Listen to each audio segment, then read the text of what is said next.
Hey everyone, how you doing? It's R at R&M Homestead. It's been about a month or so since our last little update. Christmas, New Year's, kids out of school for a while. It's been a pretty hectic time, but still, even with all that going on, I was able to knock out one thing at the end of the month. Start a new year, new goal list. Really excited about that. Lots to look forward to for this new year. Learned a lot last year. One of the things that we had planned at the end of last year was to get some projects taken care of down in the basement. That's where I'm currently at right now. So I'll get those over here in a second. So we got this planer stand all hooked up. It has a dust collection box down here at the bottom. Works pretty well. I still get some shavings coming out in this area, but relying solely on the blower of the actual planer, it works great. I did record some videos of building this and the box. The stand came from the wood whisperer, but pretty much the box and the dust collection system I have hooked up. It has one of these little bags here to attach to the end just to collect more finer particles and stuff.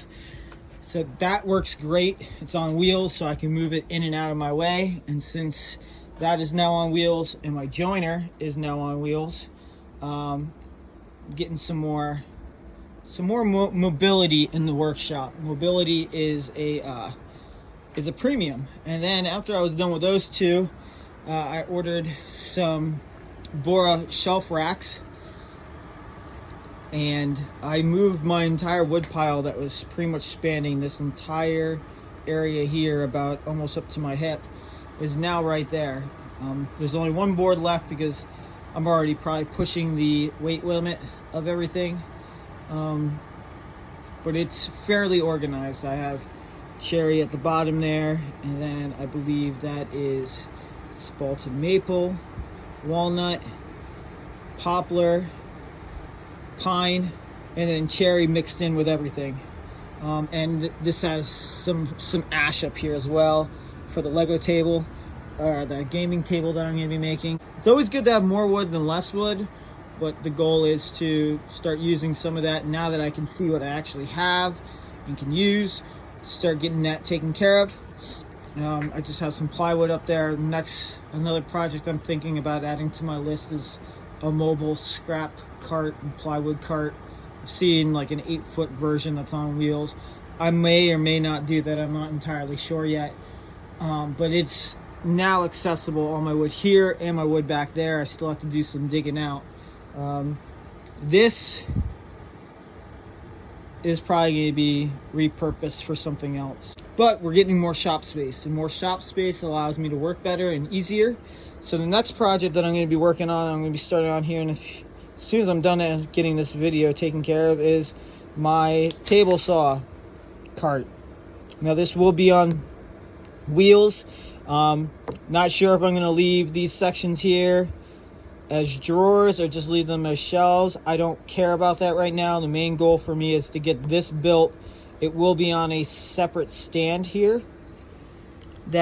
So this top piece here will actually be on feet, and I'm going to see if I could use the feet from my joiner as my feet to level it off, because essentially what's going to happen is this hole right here is actually going to be a part of the table, or that's what that section over here, this part right up here, is going to be. But the rest of this, the actual table saw unit, is going to get put onto here, and the rest of this cart is gonna get put into storage unless I have to take it outside or something like that. That way I can still move the table saw off and use it as a portable unit. But I think that's going to provide a lot more storage. I may add drawers to this at a later point. I may add an outfeed table to the back of it. I may add backs. I may not. I might leave it so you can access it from both sides. I'm not entirely sure yet, but this is a basic plan. It's all going to be made out of this Formica board. I literally designed it to the lengths of those boards there. I have a ton of them. I got them for free about 2 years ago. I've have a huge stack. That's what I'm putting that towards. Whatever I can make shop furniture wise out of this, I'm going to. Hopefully, once I'm done with that table saw build, my goal is to get at least that. I might be able to get that done this afternoon. If I can get that done this afternoon and it mounted on there, that would be amazing. But if I can get that completed today, I can start shifting things this way, because everything will be on wheels except for this table, and then I can get this table on wheels as well, and then a lot of my stuff will be mobilized, and I can kind of figure out what my workflow is. And then that will also give me the room to start moving the items on these shelves here off, so I can move these shelves out and start doing the wall that I want to do and start putting up the plastic, and then put a wall over there. That will give me more space to kind of fix this disaster over here. But I'm making progress, and progress is important. I got wood everywhere because I start stuff and stop stuff and decide to work on something else. You know how it goes. You start something, you work on it, then something else comes up and you have to work on something else. I like to have a dedicated area to being able to work on the chainsaw, for my vise and other metalworking type of things. I might build a small cart. I might actually build another cart that the planer's on for something like that. Because that little cart is pretty awesome, and it can be very versatile. But that's my main goal for right now. In another week or two, let's see, 2 weeks, puts us just about at the beginning of February. So at the beginning of February, we will be starting our first set of seeds. The way we do our seed planting is every 2 weeks, we do a batch of certain types of plants. I have a spreadsheet. I have to go through and update that, so I'll be doing that here shortly. And then we also plan on putting out like a how-to guide of what we do to start our seed planting. I have a portion over there that has grow lights and everything that I have to clean out and get that ready up. But Em and I usually come down here for an hour or two every other week and do our planning for that next section or plants. So I believe we start some of them at I think it's the first week of February or the second week of February. I could be wrong, it could be later, but we do it definitely in February. I have to look at my spreadsheet from last year. We start doing that, and then it's pretty much every 2 weeks we plant some more seeds for different plants for all the ones that we need to start. And then mid to end of March, I usually till and do all the garden prepping, and then we start planting the peas and other cold hardy plants out there. But it's almost garden time, so we have a plan for putting that up on the website. Maybe definitely do a blog style how-to, but maybe we'll do even a video if we're doing a certain section.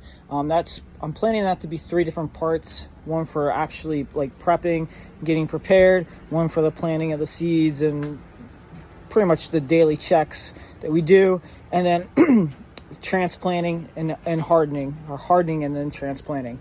What we do in that process that works for us for the most part. Another thing is I'm going to try and put some more plans on the website, like this table saw build. I just plan on throwing that up there. You can use the dimensions as you wish. If you don't like those dimensions and you need to add it, I'll probably have the SketchUp file up there so you can tweak it around to your needs. Just throwing some more stuff up there like that. And then Em and I want to put in some of the canning how-tos. So that will be a blog format and probably also a video format. So those are some things that we have looking for this spring. Right now, it's a good time to get started with your garden, but it's also a wonderful time to start planning for your canning. If you never canned before, it's a great opportunity to get the stuff that you need now, especially canning jars and lids, because as soon as gardens start, you go to a store in end of May, early June, July, August, good luck trying to find cans. You're going to be paying astronomical prices, and you're also going to have to go to 10 different stores to find one case, and you're probably not even going to want to use those types of jars. So now is a great time because a lot of places have them in stock. I usually just go and grab a case of each type that we use right around now, so we have them, because every year we grow our cans. And the half-gallon jars are great for dry storage, noodles, pastas, beans, things like that. And we started drying our own beans last year. That's awesome. It's an easy way. That's an easy way to get some dry beef storage going. And we did tiger beans last year, and it was our first run of it, and they were great, but we realized we need to do something a little bit better for this year, so we're redesigning our garden again. So that's another thing that Em's going to have to work on. That's kind of her expertise and her homesteading area. I just assist where needed. So yeah, that's what's going on here at the homestead. You got any questions? You want us to talk about anything? You have any ideas? If you have particular topics that you would like us to talk about, please leave them in the comments below, or send us a message on Facebook. We'd love to hear from you. We'd love to get some ideas. Until next time, happy homesteading and God bless.